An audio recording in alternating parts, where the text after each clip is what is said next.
As-tu déjà eu l'impression que, malgré tes efforts, malgré ton intelligence, malgré ton désir d'avancer, quelque chose t'enchaîne encore?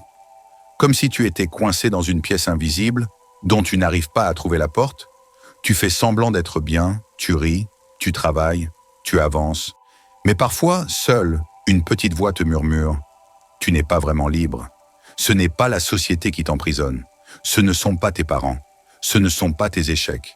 La vérité, c'est que ton plus grand geôlier, c'est toi.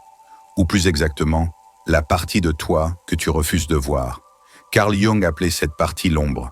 Et tant que tu ignores ton ombre, tu resteras prisonnier d'une cage invisible, construite par ton propre esprit. Nous aimons croire que nous nous connaissons. Mais la vérité, c'est que nous ne connaissons qu'une version filtrée de nous-mêmes. Celle que nous montrons aux autres. Celle qui paraît raisonnable, polie, acceptable. Mais tout ce qui dérange, ta colère, ta jalousie, tes envies interdites, ta violence intérieure, tu l'enfouis profondément. Tu te dis: non, ce n'est pas moi. Moi, je suis quelqu'un de bien. Mais ce que tu ignores ne disparaît pas. Au contraire, ça se renforce. Et tôt ou tard, ça dirige ta vie sans que tu t'en rendes compte. Pense à cette personne que tu connais peut-être. Toujours souriante, toujours serviable, jamais en conflit. Et puis un jour, elle explose.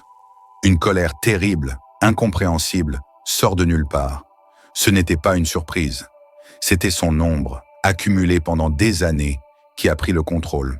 Et toi? Combien de fois as-tu ressenti une jalousie que tu n'as pas osé avouer? Un désir de vengeance que tu as réprimé? Une peur que tu as camouflée sous un masque de confiance? Chaque fois que tu refuses de regarder ton ombre, elle devient plus forte que toi. Nietzsche avertissait: celui qui combat des monstres doit prendre garde à ne pas devenir lui-même un monstre. Et si tu regardes longtemps dans un abîme, l'abîme regarde aussi en toi. Platon disait déjà que la plupart des hommes vivent enchaînés dans une caverne, croyant que les ombres sur le mur sont la réalité.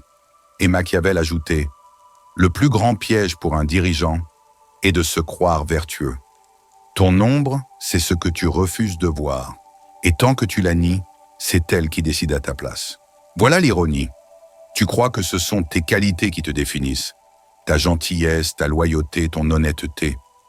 Mais ce qui te définit vraiment, c'est la manière dont tu gères tes défauts. Car ta colère, ta peur, ta jalousie, si tu refuses de les reconnaître, elles ne disparaissent pas. Elles se déguisent, elles se glissent dans tes choix, dans tes relations, dans tes habitudes. Imagine un homme qui se croit courageux. Il n'admet jamais sa peur. Il se moque de ceux qui tremblent. Mais dans un vrai danger, il s'effondre, incapable d'agir. Pourquoi? Parce qu'il n'a jamais affronté son ombre, ou pense à une femme qui se dit désintéressée, généreuse, sans orgueil. Elle rejette son désir de reconnaissance, mais secrètement, elle souffre que personne ne la remarque. Alors elle devient passive-agressive, manipulatrice, tout en prétendant être pure. C'est cela l'ombre, la vérité que tu caches à toi-même. Et si je te disais que c'est justement là, dans tes parties sombres, que se trouve ta vraie liberté? Parce que l'ombre n'est pas seulement négative. Dedans se trouve aussi ton courage refoulé, ta créativité étouffée, tes désirs légitimes. Ce que tu rejettes par honte pourrait être la clé de ta force. Nietzsche parlait du surhomme, non pas comme quelqu'un de parfait, mais comme quelqu'un qui ose tout intégrer, le lumineux et l'obscur. Un être complet qui n'a plus peur de lui-même. Alors demande-toi, qu'est-ce que tu refuses de voir en toi? Est-ce ta peur de l'échec? Ton envie de dominer les autres? Ton besoin désespéré d'être aimé? Ou bien une blessure d'enfance que tu caches derrière un masque d'indifférence? Chaque fois que tu regardes ton ombre en face, tu deviens plus libre. Chaque fois que tu la nies, tu deviens son esclave.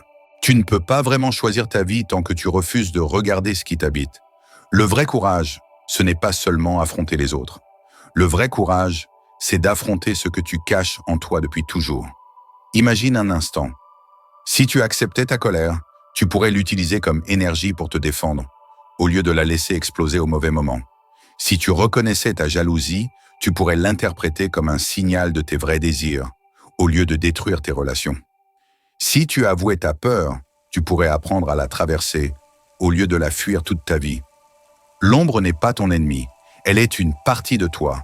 Et quand tu la rends consciente, elle cesse de t'emprisonner. Carl Jung disait « On ne devient pas éclairé en imaginant des figures de lumière, mais en rendant conscient l'obscurité. » La lumière n'existe que parce qu'il y a l'ombre.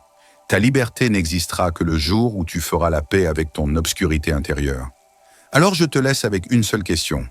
Pas une question confortable, pas une question facile, mais une question qui pourrait transformer ta vie. Es-tu prêt à regarder en toi ce que tu caches depuis toujours? Parce que c'est là, dans ton ombre, que se trouve la clé de ta véritable liberté.